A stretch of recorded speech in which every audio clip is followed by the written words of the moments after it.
Hey, good to see you all again. Hopefully these videos will be a bit more frequent now.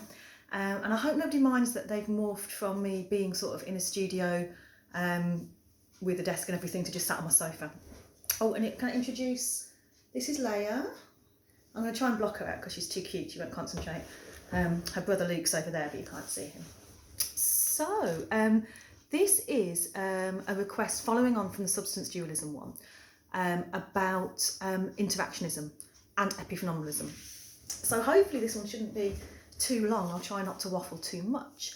So you can, if you're a substance dualist, you can be an interactionist substance dualist or an epiphenomenalist substance dualist. There are others, but not for the purposes of your spec.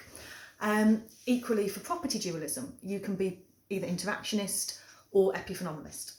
So Descartes was a substance dualist. He was also interactionist dualist. So you've got the mind and you've got the body, and the body affects the mind and the mind affects the body. So, you know, I feel pain and I cry out. I might see a friend and I might feel happy. So we've got this two-way interaction between the physical and the mental. Now, it feels incredibly intuitive that happens, that it's my pain that causes me to cry out, and my pain is distinct from the physical. Or it's my mild anxiety about the exams that causes me to fidget. But there are problems with this. And the specification requires you to know conceptual and empirical problems. So the conceptual ones are the ones where you just think about it. So let's just think about that for a minute. You have an unextended mind, immaterial mind, non-physical mind, and it moves my body. So I decide to move my body, and there we go, I've done it. So how does that happen? Now Gilbert Ryle calls this a ghost in the machine. So imagine a ghost that has no physical presence trying to operate a machine. I always imagine a forklift truck, I don't know why. So this ghost is trying to operate the forklift truck, but it can't do it because it can't have an impact on the physical world. So if we think about moving something, then we think about in simple terms, pushing it. So let me demonstrate. You see that? So I've got a chair here, and I was watching it hit a cat. I'm pushing the chair over. That wasn't very dramatic, was it? So I pushed the chair over.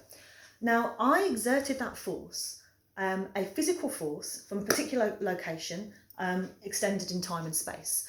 So this idea of pushing something requires physicality. So how is my mind that has no physicality supposed to push the body to move it? So these are all problems that we're just thinking about, and conceptually it just doesn't seem to make sense. Empirically, there are also problems. So scientifically, we are told that the law of conservation of energy means the total amount of energy in the universe remains constant. It can be transferred, but it can't be created and it can't be destroyed. So again, if I push this chair over, then energy is transferring from me to the chair. This is really simple, I'm not a physicist. There's a transfer of physical energy from a physical thing to another physical thing. However, if my non-physical mind was to move my body, then the total amount of energy in the universe would increase, because you'd have something non-physical somehow transferring energy to the physical. Well, it wouldn't be a transfer, you'd be creating energy in the movement of the body, because there's nothing physical in order to transfer that energy. So if a non-physical mind moves my body, then the total amount of energy in the universe has increased, and that goes against the law of conservation of energy. So that doesn't work either. So what we've got is this real problem that Descartes doesn't solve. So he's like, yeah, my mind affects my body and my body affects my mind, but how on earth does that happen? Descartes ended up locating the point of interaction in the pineal gland, which is the centre. There's a gland in the centre of the brain. A couple of reasons he chose that. Firstly, it's the centre, so it kind of makes sense that the point of interaction would be at the centre of the brain. And also, we haven't found it in any other animals. Now, Descartes didn't think any other animals could think. I say other animals, but he wouldn't have seen us as animals, as he would have seen humans and animals as very different things. And he thought animals were automaton, they were just robots. Oh, Descartes, I love you, but why? That's so awful. So poor Leia here is just a robot. So it made sense for him to locate the point of mental causation somewhere where he didn't think other animals could place it because they didn't have it. So we have since found like residual pineal glands in animals, but not then. So sadly, yeah, Descartes thought animals couldn't think. Sorry, cat needs to get out. I just need to. Go on. Yeah. Okay.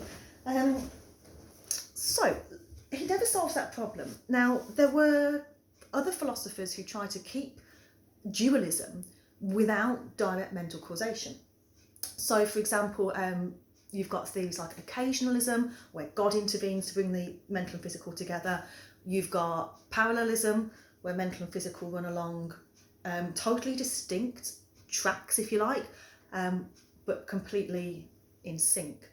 I find that one quite weird, actually. So the idea that like my pain and my stepping on a pin have no relationship whatever other than being totally in sync. So they happen at the same time. It's just an illusion of interaction. But they are not on your spec, so I won't go on about them. What's on your spec is epiphenomenalism. Now, in epiphenomenalism, mental events are the byproduct of physical events. So they are real, they are distinct, they are experienced, but they don't do anything. So if you think about a physical process, so let's think about you step on a pin and your skin is punctured and nerves fire and neurons do stuff and then muscles are activated and you move your foot and you cry out. That is a purely physical process. At some point in that physical process, some pain was produced, maybe even some anger at whoever left the pin there. Now, what we think is that it's the pain that makes you move your foot, but it's not. In epiphenomenalism, the whole physical process would still have occurred exactly in the same way without the pain. The pain is an ineffectual byproduct. It doesn't do anything. So there is physical mental causation, but there is no mental physical causation, and neither is there any mental causation. Mental events are just there, but they don't do a thing. They're just waste products of the physical, which is really weird. And I can't really understand why anybody would think that, but maybe that's just because the phenomenological aspect that we have is that, okay, my pain makes me move my foot, my fear makes me run away from the bear. But those things would have happened anyway. The mental products aren't actually doing anything. So, yeah, so let's think about epiphenomenalism for a minute. There's a number of issues, again, that you are supposed to know. Firstly, why have we got mental states? The evolutionary aspect of it. So if my pain made me do something, if my fear made me do something, if love made me do something, we could see why we would have these mental states from an evolutionary perspective. They'd make sense. They have an effect on survival and reproduction, but they don't in epiphenomenalism. So why have we got them?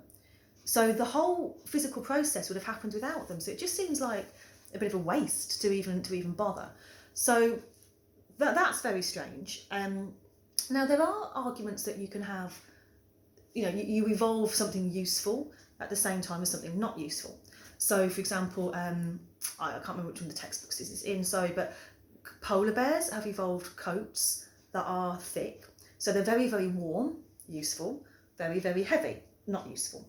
So we have evolved these physical processes that keep our bodies safe, but as a byproduct of that, we've also got these mental states that aren't particularly useful. So yeah, so there's this whole why even bother with mental states?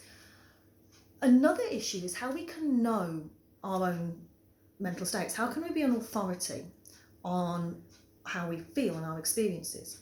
So for example, if I want to say, well, I know that I'm in pain. Well, how is that knowledge caused? That knowledge is caused from the feeling of pain. So I have the experience of pain, which leads me to believe I'm in pain, which leads me to have knowledge of my own mental state of being in pain. But that would be a mental state causing another mental state. And in epiphenomenalism, that can't happen. So you can't have mental causing mental any more than you can have mental causing physical. So how can I have self-knowledge? Because self-knowledge would require a process of one mental event or one mental state causing another mental state, which can't happen. So apparently I can't be an authority over my own mental states.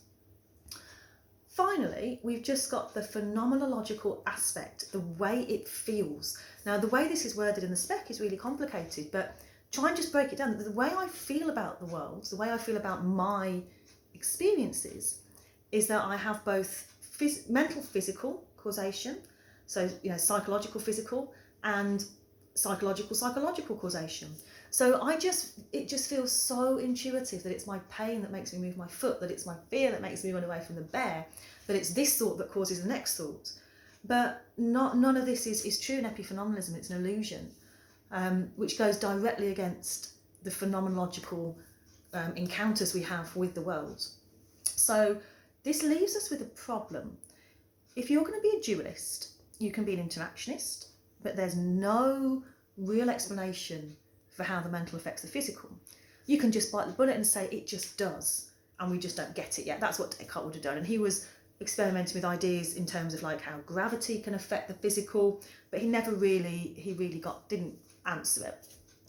Or you can be an epiphenomenalist, and if you're an epiphenomenalist, then you've got further problems because we just can't explain why these mental states would even exist. So for me personally, I think I would probably be an interactionist because it makes a lot more sense that my mental events have an effect than that they're just there. But we haven't explained how that happens. Now, because of these various problems with interactionism and epiphenomenalism, then this is a reason why some people would abandon dualism completely. It's one of many reasons why someone would abandon dualism completely. So that is an argument for physicalism. Because if you were, say, an identity theorist, mental causation exists, but mental causation is physical causation. So it's brain state X causes me to move, brain state Y causes me to smile. So you have pain is brain state X, pain causes me to move my foot, but there's no problematic ghost in the machine. There's no relationship between the physical and non-physical to explain. So if you've done a substance dualism video and then you've done this video, then where you're at is Descartes' arguments for substance dualism don't work. You've got further problems with any kind of dualism in terms of the relationship between the mental and physical, both with interactionism, conceptual and empirical problems, and epiphenomenalism and all the associated problems there. These will apply to both property and substance dualism. A further problem is the problem of other minds, which I can do if you need it, but I will stop this one here because I've managed to keep it down to 13 minutes, which is awesome. So yeah, just let me know how you're doing. Keep the comments coming. Thank you for the lovely feedback. My next one will be on behaviourism because for my students, so I'll be doing that for you. And other than that, enjoy and let me know what you need.